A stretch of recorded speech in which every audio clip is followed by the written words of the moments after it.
بسم اللہ الرحمن الرحیم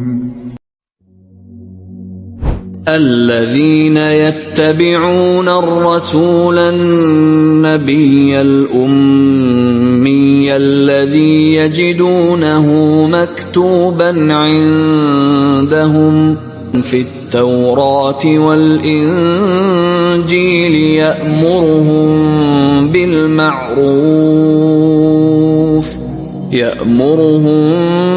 بالمعروف وينهاهم عن المنكر ويحل لهم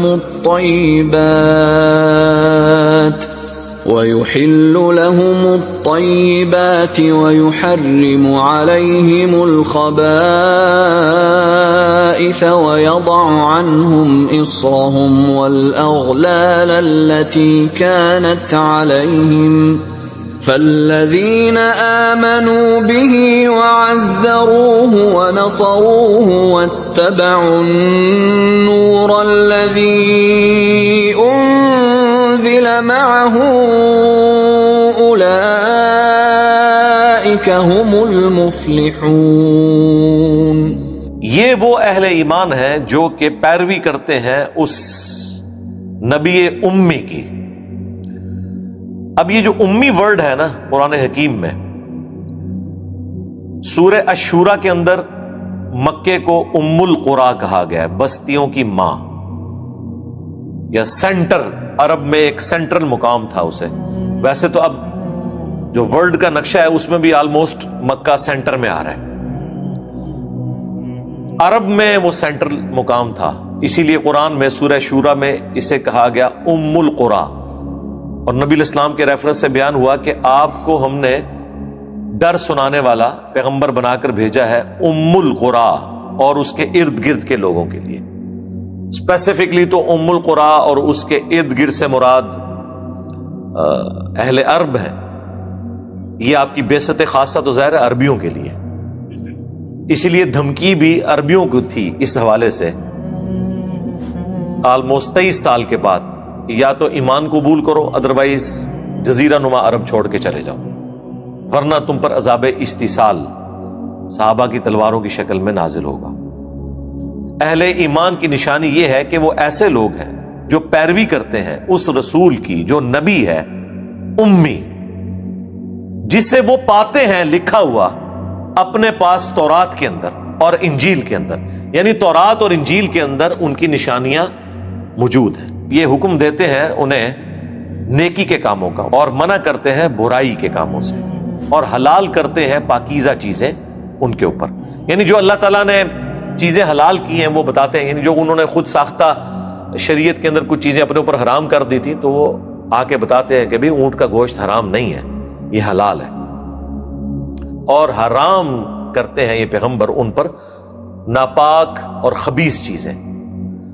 جو کوئی ٹوٹی پھوٹی شریعت چل رہی تھی مشرکین عرب میں اور اس میں جو خامیاں تھیں وہ اس کی ریمیڈی کرتے ہیں۔ ظاہر ہے وہ دین ابراہیمی کی ٹوٹی ہوئی ایک شکل تھی نا، حضرت ابراہیم علیہ السلام کو ایز اے پیغمبر تو نہیں لیکن وہ اپنے ایک جد امجد کے طور پہ تو مانتے تھے، اور یہود و نصارہ تو ویسے ہی ان کو پیغمبر بھی مانتے تھے، اور وہ نبی اتارتے ہیں ان سے ان کا بوجھ اور وہ زنجیریں جن میں وہ جکڑے ہوئے ہیں۔ اب یہ جو اخلاقی برائیاں تھیں، عورتوں کو پاؤں کی جوتی سمجھا جاتا تھا، توہمات کے اندر گھرے ہوئے تھے، عجیب و غریب رسم و رواج تھے ان کے اندر، جانوروں کے اعتبار سے سورۃ الانعام میں جو کہ یہ والا جانور جو ہے مرد کے لیے حلال ہے، یہ جو ہے وہ عورت کے لیے حرام ہے، اور وہ جو عجیب و غریب شریعت کی انہوں نے حلیہ بگاڑا ہوا تھا اور اپنے آپ کو مشکل میں ڈالا ہوا تھا، وہ تمام ان سے بوجھ اتارتے ہیں، اور ان کی گردنوں میں جو توق ہے، سب سے بڑا توق غلامی کا، انسان کے آگے جھک رہا ہے، اپنے ہاتھوں سے تراشے ہوئے بتوں کے آگے جھک رہا ہے، اس سے بڑی کون سی زنجیر ہوگی؟ یہ ساری وہ توڑتے ہیں۔ بس جو لوگ ایمان لائے اس نبی پر، ہمارا تو دین و ایمان بس یہیں پہ ختم ہو جاتا ہے عام مسلمانوں کا، لیکن اللہ تعالیٰ یہاں پہ بات ختم نہیں کر رہا۔ اب سنتے جائیں کہ ذمہ داریاں کیا ہیں۔ بس جو لوگ ایمان لائے اس نبی پر اور ان کی عزت کی، تعظیم کی اور صرف تعظیم نہیں کرنی اور ان کی مدد بھی کرنی ہے. یہ مدد وہ نہیں ہے کہ ہم نبی کے مشکل کشا بن گئے, نہیں. یہ تو یہی کہتے ہیں نا جو حضرت عیسیٰ نے کہا من انصاری اللہ قال الحواریون نحن انصار اللہ. یہ ہمارے علماء لوگوں کو سکھا رہے ہوتے ہیں غیر اللہ سے مدد مانگنے کے لیے. تو اس کی ذرا تشریح بھی کر دیں اور پھر بتائیں کہ حضرت عیسیٰ کے صحابہ حضرت عیسیٰ کے مشکل کشا تھے. ہونا تو چاہیے تھا حضرت عیسیٰ ان کے مشکل کشا ہوتے, ان کے ساتھی ان کے مشکل کشا تھے, تاکہ آپ پہ 295C لگوائی جائے. یہ تو ہمیں کہتے ہیں بابوں کو پکارے, آپ انبیاء کو پکارے. انبیاء جو ہے وہ بابوں سے مدد مانگ کے تو بابوں کے نیچے پھر لگ رہے ہیں. یہ تو بڑی توہین ہمیں اس چیز ہے. تو حواریوں نے کہا ہم اللہ کے مددگار ہیں. لو جی, تو اللہ کے بھی مشکل کشا ہو گئے. انہوں نے کہا کہ ہم نحن انصار اللہ. انہوں نے نہیں کہا ہم عیسیٰ کے مددگار ہیں, ہم اللہ کے مددگار ہیں, یعنی اللہ کے مشکل کشا نہیں. مراد یہ کہ اللہ کے دین کے لیے وقت کے پیغمبر کا ہم ساتھ دیں گے, تن من دھن لٹا دیں گے, یہ مطلب ہے اس کا. اور صحابہ اور اہل بیت نے اس چیز کا حق ادا کیا ہے اور مدد کی ان کی. اور صرف دین میں مدد نہیں کرنی, یہ نہ ہو کہ تقریریں کرتے رہیں اور آپ تبلیغیں کرتے رہیں اور خود جو ہے وہ یعنی دنیا جو ہے وہ ابو جہل والی گزاریں اور لوگوں کو جو ہے وہ رسول اللہ کی طرف بلاتے رہیں, اور آخرت آپ امید کریں کہ آپ کو صحابہ اور اہل بیت والی نصیب ہو جائے. ایسے نہیں ہوگا. اور پیروی کی اس نور کی جو اتارا گیا ان کے ساتھ, یعنی قرآن. یہی لوگ وہ ہوں گے جو آخرت میں کامیاب ہوں گے. کتنی کڑی شرط لگا دی ہے. اسی پہ میں کہتا ہوں نا کہ دودھ پینے والے مجنون ہی چاہیے اللہ کو. غلامی رسول میں موت بھی قبول ہے, حرمت رسول پر جان بھی قربان ہے. لیکن اللہ تعالیٰ کیا کہہ رہا ہے کہ صرف یہ نعرہ بازی نہیں چلے گی. بس جو اس نبی پر ایمان لائے اور ان کی عزت کی. عزت یہ نہیں ہے کہ یا رسول اللہ آپ کے لیے جان بھی قربان ہے اور آپ کی جوتی مبارک کا نقش جو ہے وہ میں یہاں پہ لگا لوں گا. عزت یہ ہے کہ دنیا کا بڑے سے بڑا انسان ایک طرف کھڑا ہو اور رسول اللہ کا فرمان دوسری طرف ہو تو آپ نے کسی کی پرواہ نہیں کرنی. ان کو اس عزت میں رکھنا ہے. ہمارے لوگ تو ماں باپ جتنی عزت بھی رسول اللہ کو نہیں دیتے. داڑھی نہیں رکھ رہے جی, ماں نے اجازت نہیں دی. جماعت سے نماز نہیں پڑھ رہے, وہ ابا جی نہیں گھر سے نکلنے دیتے. اندازہ کریں آپ. تو وہ بخاری اور مسلم کی حدیث کہاں گئی کہ تم میں سے کوئی شخص اس وقت تک مؤمن ہی نہیں ہو سکتا جب تک کہ میں اسے اس کے ماں باپ اولاد سب لوگوں سے بڑھ کر عزیز نہ ہو جاؤں. وہ کدھر چلی گئی؟ اور اس سے بھی بڑھ کے سورہ توبہ کی آیت نمبر 24 کہاں چلی گئی, جس میں اللہ تعالیٰ نے دنیا کی 8 چیزیں گنوائی ہیں. کاروبار زندگی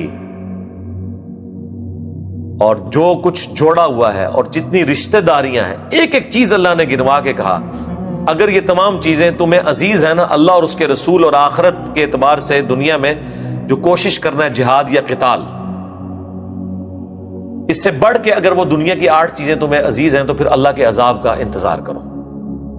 ٹھیک ہے نا, کتنا کریٹیکل معاملہ ہے. اب اللہ تعالیٰ کیا فرما رہا ہے, ایمان لاؤ اس رسول کے اوپر, عزت کرو. صرف عزت نہیں کرنی, ان کی مدد کرنی. اب رسول اللہ کی مدد کرنا کیا ہے؟ نبی علیہ السلام نے کوئی دنیاوی طور پر کوئی کاروبار تو اسٹیبلش نہیں کیا کہ جس کی برانچز آپ نے پوری دنیا میں کھولنی ہے. نہیں, آپ تو اللہ کی طرف سے منجی اور ہادی بنا کر بھیجے گئے انسانیت کے لیے. اور اس امت کو وہ کام بھی ٹرانسفر کر دیا اللہ تعالیٰ نے ختم نبوت کی برکت سے. کنتم خیر امت اخرجت للناس تأمرون بالمعروف وتنہون عن المنکر وتؤمنون باللہ. تم بہترین امت ہو جو لوگوں کے نفع کے لیے نکالی گئی, لوگوں کو نیکی کی طرف بلاتے ہو, برائی سے روکتے ہو اور اللہ پر ایمان لاتے ہو جیسا کہ ایمان لانے کا حق ہے. اچھا, ایمان 30 نمبر پہ ذکر ہوا ہے. کیوں؟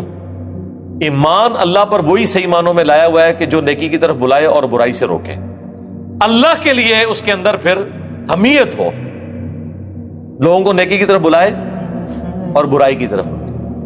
قل يا أيها الناس إني رسول الله إليكم جميعا الذي له ملك السماوات والأرض لا إله إلا هو يحيي ويميت فآمنوا بالله رسوله النبي الأمي الذي يؤمن بالله وكلماته واتبعوه لعلكم تهتدون۔ اے نبی تم فرما دو پوری انسانیت سے، اے لوگو بے شک میں اللہ کا رسول ہوں تم سب کے سب لوگوں کی طرف، اور اس میں جنات بھی شامل ہیں، اور دیکھنا میں اس کی طرف سے پیغمبر ہوں، اس ہستی کی طرف سے کہ آسمانوں اور زمین کی ساری بادشاہی اسی کے لیے، یعنی جس نے اس کائنات کو کریٹ کیا میں اس کا ریپریزنٹیٹو بن کے آیا ہوں اس پلانٹ ارتھ کے اوپر۔ یہ نہیں ہے کہ اس کریٹر نے یہ کائنات بنا کے چھوڑ دیا اور اپنا تعارف ہی نہیں کروایا، ویسے تو ہر چیز ہی اللہ کا تعارف کروا رہی ہے، ہر چیز کی پرفیکشن بتا رہی ہے کہ مجھے کسی نے ڈیزائن کیا ہے، لیکن پھر بھی اللہ نے نور علی نور کے تحت پیغمبر بھی بھیج دیے، ان کے ساتھ کتابیں بھیج دی کہ کوئی بالکل ہی موٹے دماغ کا بندہ ہے اسے بھی بات سمجھ آ جائے۔ نہیں ہے کوئی معبود سوائے اس کے، وہی زندہ کرتا ہے وہی مارتا ہے، بس ایمان لاؤ اللہ اور اس کے رسول کے اوپر جو نبی امی ہے۔ اب یہ امی کے اوپر جو میں بولا ہوں نا آدھا گھنٹہ، آپ کو پتہ چل گیا یہ امی لفظ امپورٹنٹ کتنا ہے۔ یہودیوں کے لیے یہ بہت امپورٹنٹ تھا، انہیں یہ جیلسی نہیں جا رہی تھی کہ امیین میں رسول کیوں آ گیا، تو اللہ نے کہا کہ تمہاری کتابوں میں جب موجود تھا کہ وہ امیین میں آئے گا تو اس بات کے اوپر تم نے ضد کیوں لگا لی ہے۔ ویسے یہ نبی علیہ السلام بنی اسرائیل میں آتے نا تب بھی انہوں نے نہیں ماننا تھا، کیونکہ وہ یہودی جو اس پوسٹ کے اوپر بیٹھے ہوئے تھے انہوں نے اپنے قلعے چھوڑنے تھے، انہوں نے کہنا تھا جی ہماری کتاب میں تو لکھا ہوا ہے کہ یہ امیین میں سے پیغمبر آئے گا، تم کہہ رہے ہو میں بنی اسرائیل میں سے ہوں۔ ہاں دل بے ایمان تے حجتاں ٹیر، دل بے ایمانی پہ اترا ہونا تو دلیلیں بہت ساری بندہ ڈیوائز کر لیتا ہے۔ تحویل قبلہ کے کانٹیکسٹ میں بھی سورۃ البقرہ میں آیا نا کہ جو ہم نے تحویل قبلہ کی ہے نا تو اسی لیے کی ہے تاکہ ان کے منہ بند کیے جائیں، کیونکہ انہیں یہ پتا تھا کہ جو آخری پیغمبر ہے وہ قبلہ کو دوبارہ سے کعبہ کی طرف کر دے گا یروشلم کی بجائے۔ اب جن نبی علیہ السلام نے 17 مہینے تک بخاری مسلم میں آتا ہے اور قرآن میں بھی سورۃ البقرہ میں ذکر موجود ہے، دوسرے پارے کا آغاز ہی سیقول السفہاء، ان قریب بے وقوف لوگ کہیں گے کہ کس نے قبلہ چینج کر دیا۔ پہلے تو وہ بڑے خوش تھے، اوپر سے خوش تھے کہ رسول اللہ بھی ہمارے قبلے کی طرف رخ کر کے نماز پڑھ رہے ہیں۔ اللہ نے بھی اس لیے کیا کہ پہلے ہی نیگیٹو سائیکالوجی ڈیولپ نہ ہو جائے کہ یہ کوئی اور دین لے آیا، کیونکہ نبی علیہ السلام بھی تو دین ابراہیمی کی تبلیغ کر رہے تھے، یہودی بھی دین ابراہیمی کے ماننے والے اور کرسچنز بھی، لیکن اندر خانے پتہ کیا کہتے تھے، یہ پیغمبر وہ ہے ہی نہیں ہے، کیونکہ ہماری کتابوں میں لکھا ہوا ہے کہ وہ پیغمبر جو ہے نا اس کا قبلہ خانہ کعبہ ہوگا۔ دیکھا ایک ٹکٹ میں دو مزے۔ اچھا اللہ تعالیٰ نے تو قبلہ چینج کرنا ہی تھا، کیونکہ جب کتابوں میں لکھا تھا تو قرآن تو اگلی کتابوں کی تصدیق کرنے والی ہے نا، قرآن میں بار بار ہے یہ اگلی کتابوں کی تصدیق کرتی ہے، دو اعتبار سے تصدیق کرتی ہے۔ ایک اس اعتبار سے تصدیق کرتی ہے کہ ان کتابوں میں ذکر تھا کہ آخری نبی آئیں گے ان پہ کتاب نازل ہوگی، اور اس اعتبار سے بھی تصدیق کرتی ہے کہ وہ کتابیں سچی ہیں، کیونکہ اس کتاب میں یہ پریڈکشن تھی اور قرآن وہ پروفیسی پوری کر رہا ہے، یعنی اگلی کتابوں میں لکھا ہے کہ آخری پیغمبر آئیں گے اور یہ کتاب آئے گی اور وہ بات پوری ہو گئی، تو اس کا فائدہ کس کو ہوا؟ اس کتاب کے ماننے والوں کو کہ یار دیکھو ہماری کتاب کی بات ٹھیک نکل آئی، تو قرآن نے آ کر ان کتابوں کی تصدیق کر دی دو اعتبار سے۔ ایک یہ ثابت کر دیا کہ وہ کتابیں سچی ہیں، وہ جھوٹ نہیں بول رہی تھی، واقعی آخری پیغمبر آ گئے، اور اس اعتبار سے بھی تصدیق کر دی کہ اس کتاب کے اندر یہ ذکر ہے کہ وہ کتابیں بھی ٹھیک تھی، اگرچہ اب ٹیمپر ہو چکی ہیں لیکن ابھی بھی توحید کے اعتبار سے تو کامل ہے الحمدللہ۔ یہ مہیمن ہے ان کے اوپر یہ کتاب، یہ فائنل ٹیسٹمنٹ ہے اولڈ ٹیسٹمنٹ اور نیو ٹیسٹمنٹ کے بعد۔ اندر خانے یہ باتیں کرتے تھے تو اللہ تعالیٰ نے فرمایا کہ ہم نے تمہارا قبلہ اس لیے چینج کیا تاکہ اہل کتاب کو تمہارے خلاف کوئی حجت نہ ملے، لیکن حجت تو پھر مل گئی جب قبلہ چینج ہوا، ان کا دیکھو اس نے تو قبلہ ہی چینج کر دیا۔ اس کا جواب پھر اللہ نے کیا کہا کہ بے وقوف لوگ ہیں۔ اللہ نے فرمایا بس اس کا کوئی اینڈ نہیں ہونا، ایک مسئلہ حل کریں گے دوسرا نکال لیں گے، تو کہیں تو رکنا ہے نا۔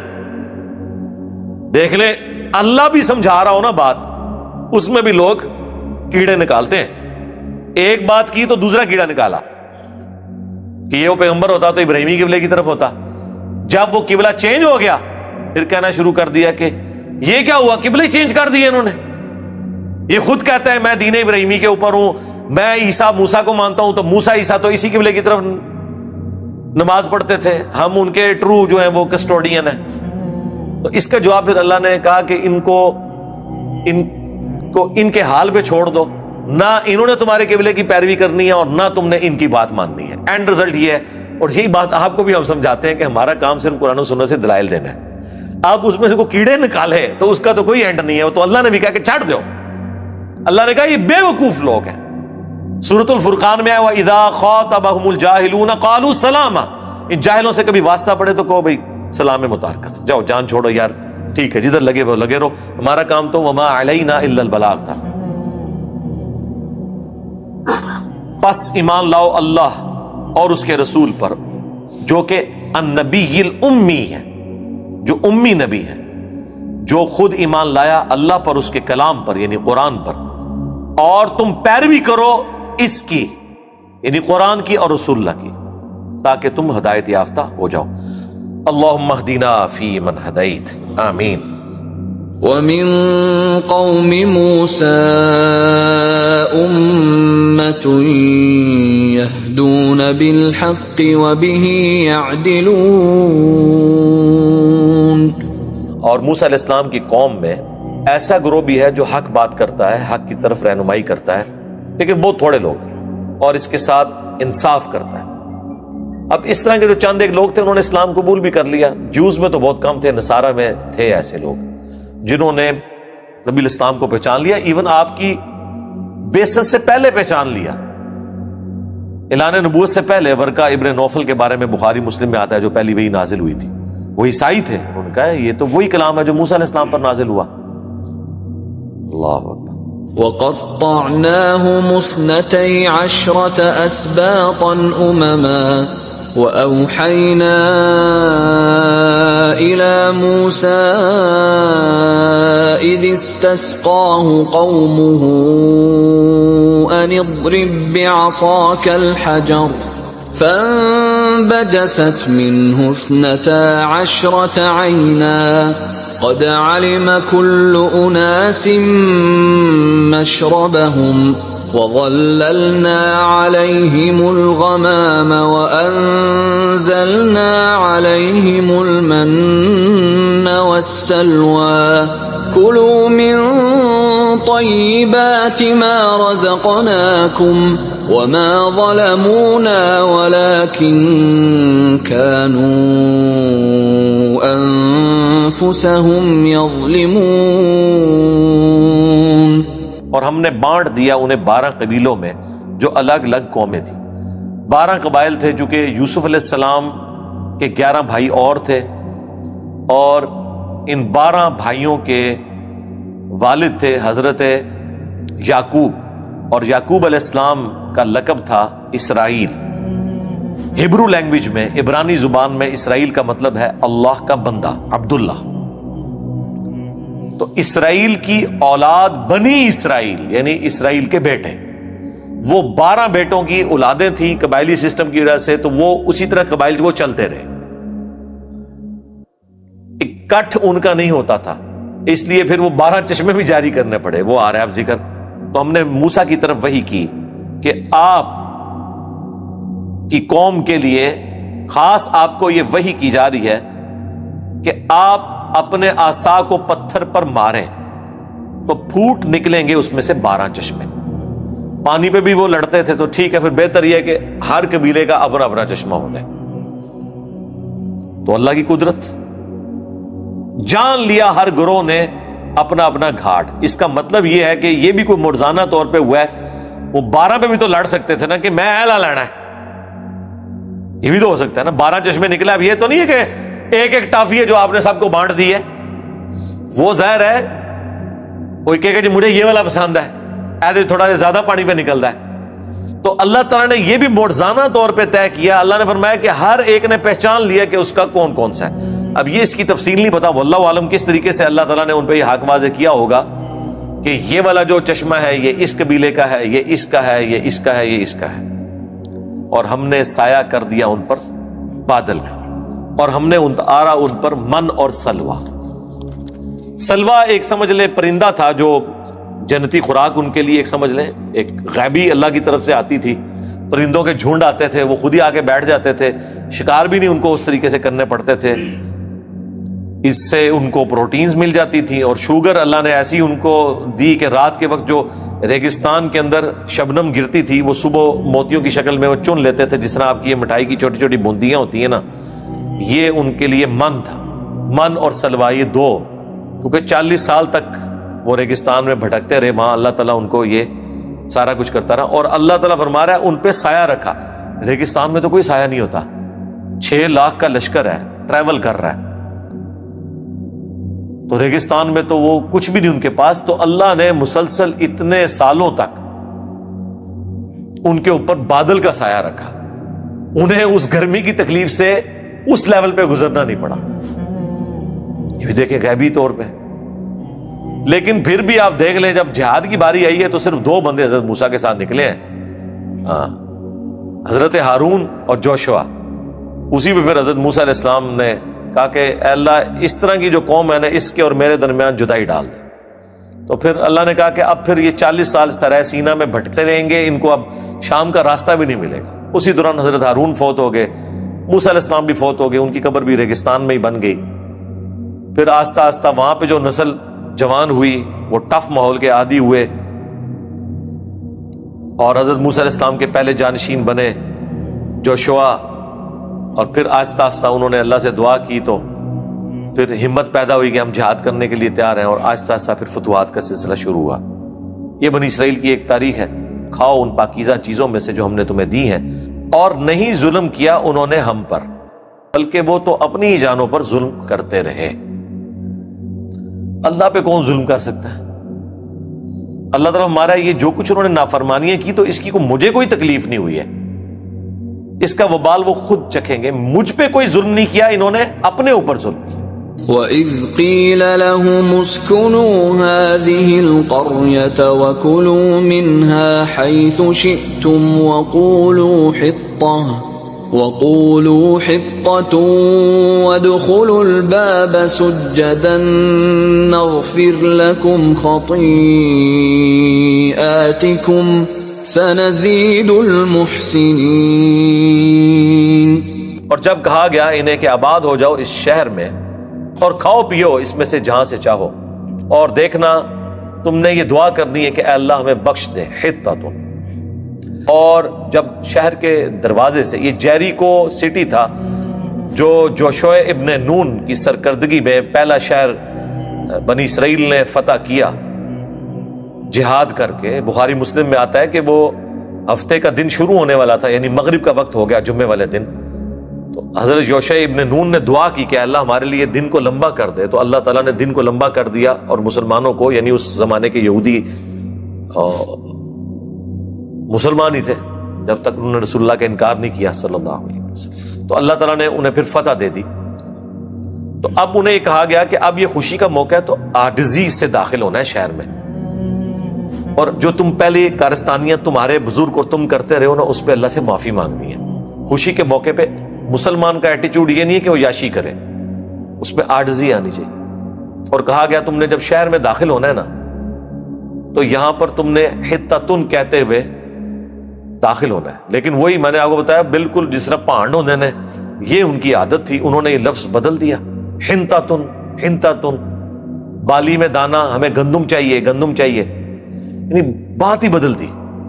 رسول اللہ کے ساتھ بھی کرتے تھے، سمعنا واطعنا کہا گیا، سنو اور اطاعت اختیار کرو، تو بجائے یہ کہنے کے کہ ہم نے سنا اور اطاعت اختیار کی، سمعنا واطعنا، وہ کہتے تھے سمعنا وعصینا، سنا اور نافرمانی کی۔